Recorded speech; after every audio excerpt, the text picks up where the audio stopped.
Hey, good afternoon, and thanks for joining us here. We do have continuing coverage of what is now Tropical Storm Barry.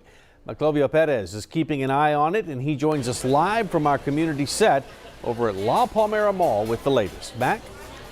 Well, thank you, Mike. As expected, Barry is strengthening and will strengthen even more for the rest of the day. It's going to ramp up to almost hurricane speed by tonight.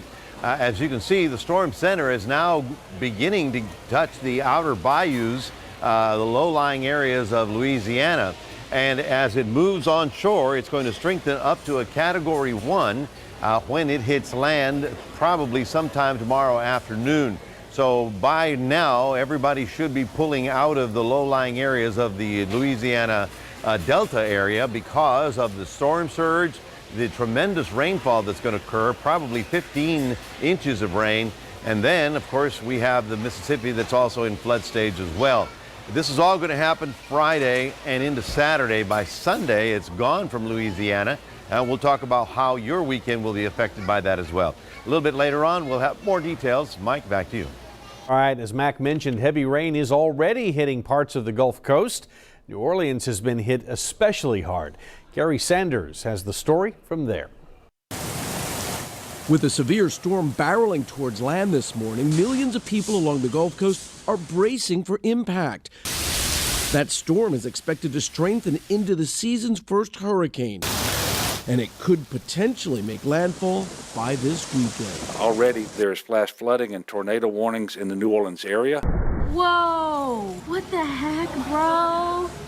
Rain and flooding from the intense storm system already wreaking havoc. We're just completely stranded here.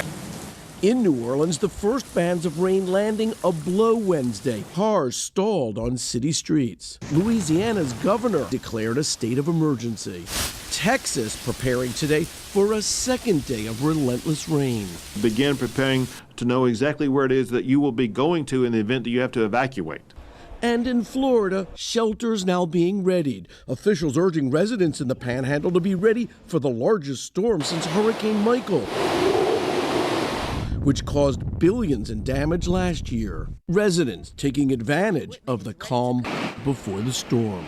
Emergency managers are concerned that tourists are the group of people who pay no attention to what's going on with a forecast. So they're urging people to look at their weather apps and at least keep eyes tuned in case they have to evacuate. Kerry Sanders, NBC News, New Orleans.